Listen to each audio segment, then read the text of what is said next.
Welcome to Samba Samba. Enjoy the video. You begin by combining 2 cups packed brown sugar, 1/2 cup milk, and 4 tablespoons butter in a heavy saucepan.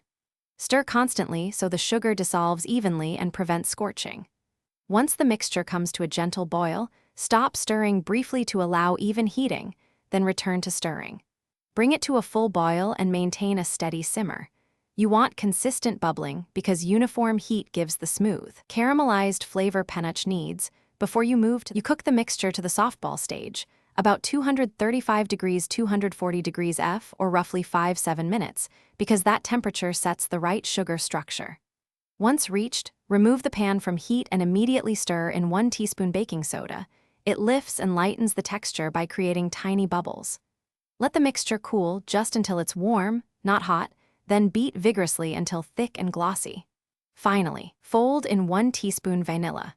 Make sure to beat long enough to lose shine. You pour the beaten penuche into a greased 8x8 pan, spreading it evenly with a spatula and adding nuts if you like. Allow it to cool at room temperature until fully firm before slicing.